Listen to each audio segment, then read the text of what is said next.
Hello dear students, welcome to the e-content development for the program of mechanical engineering and its allied branches and for the subject of strength of material and subject code 22306.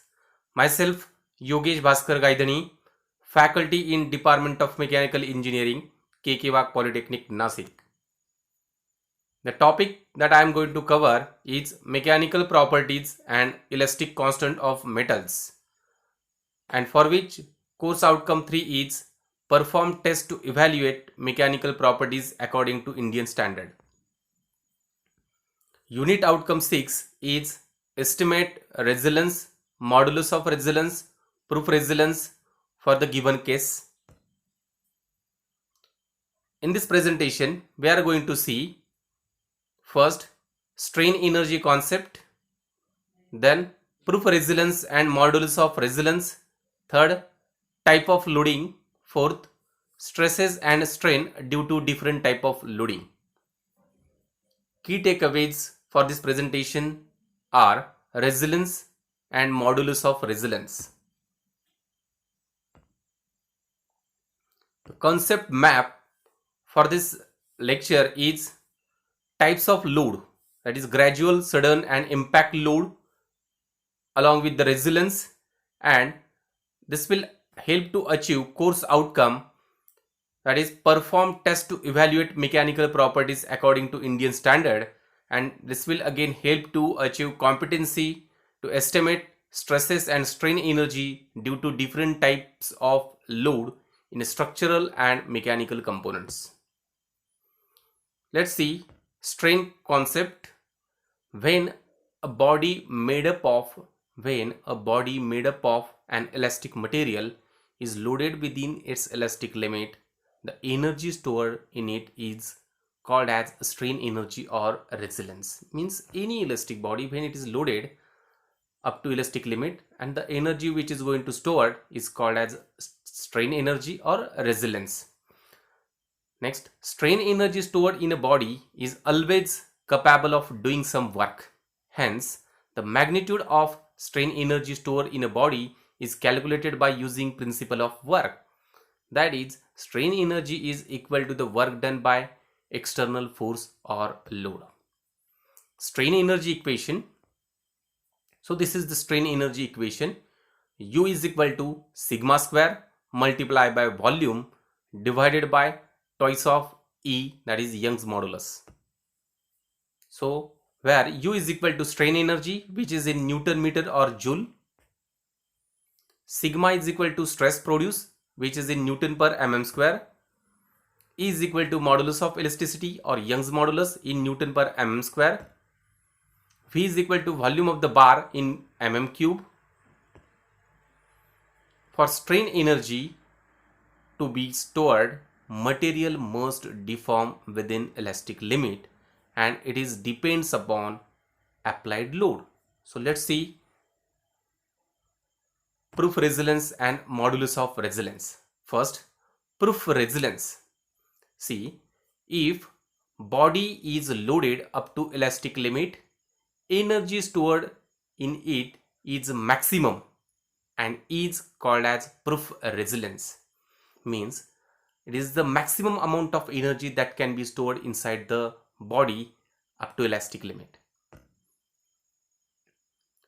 In this case, a sigma is equal to sigma E, that is stress at the elastic limit. Sigma is for stresses at the elastic limit. An equation for proof resilience, that is maximum energy, U max is equal to sigma E square into volume divided by twice of modulus of elasticity.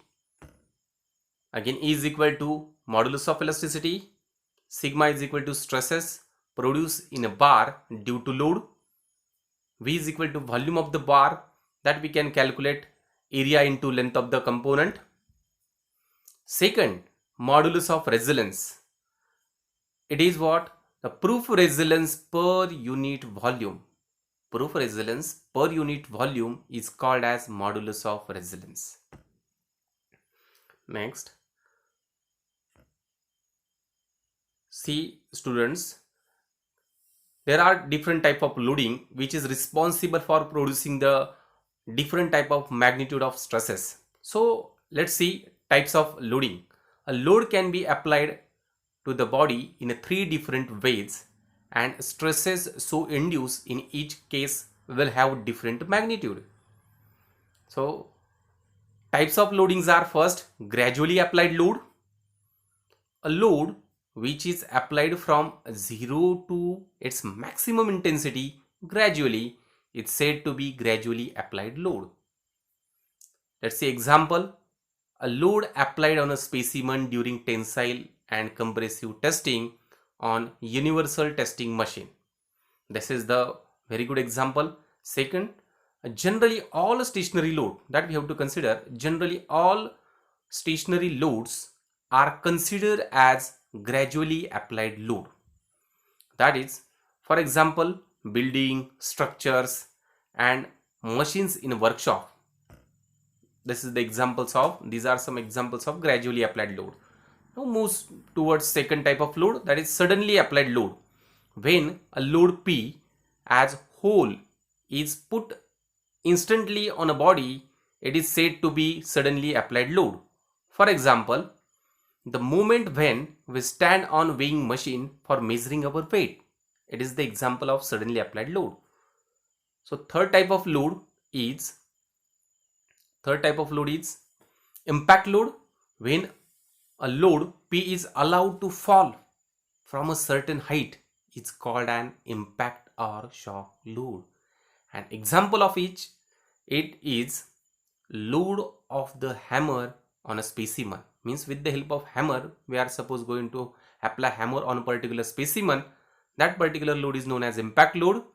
Second, when any vehicle got an accident suddenly, then that moment of accident is considered as an impact load. Now first type, stresses and strain stored in a body due to gradually applied axial load. Consider a metal bar subjected to gradually applied load as shown in the figure. This is shown in the figure. See, this is a bar. Here it is loaded, and due to loading, what happened? This is gradually load. Load is going to act in the downward direction, and due to this it will going to deform. Change in length will going to take place. Here we can see a graph, that is load. If load increases, delta L increases, and this is the energy stored in a bar due to loading. Means load is increasing gradually, and with the increasing load, deformation will going to take place.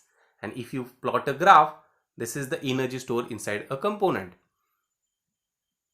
Next, the strain energy equation for this particular condition, U is equal to sigma square into volume divided by twice of modulus of elasticity, where P is equal to gradually applied load, A is equal to cross-sectional area of the bar, L is equal to length of the bar, V is equal to volume of the bar, that we can calculate area into length, delta L is equal to elongation due to load, E is equal to modulus of elasticity, sigma is equal to stresses produced in a bar due to load. Here one point we have to note, that equation for the strain energy U in terms of stress produced sigma will remain the same for sudden and impact load condition. Means for every load condition this equation will remain same. And first, stresses due to gradually applied load is equal to sigma is equal to force per unit area. Next condition, stresses and strain energy stored in body due to sudden load. So this graph shows load versus change in the length, and we can clearly see here the energy stored is almost double. Means when load is going to apply suddenly, change in length will going to take place, and if you plot a graph, this is the energy stored, which is almost double in this case. So stresses due to suddenly applied load is equal to twice the force divided by area. This is almost double. strain energy equation is for this particular condition, again it is same, U is equal to stress square multiplied by volume divided by twice of modulus of elasticity. Now last condition, that is stress and strain due to impact loading. This is the diagram, and in this diagram we can clearly see a vertical bar is shown over here. This is a vertical bar and a load P which is dropped suddenly from a height h. And what happened? So maximum stress will going to produce in this particular type of condition.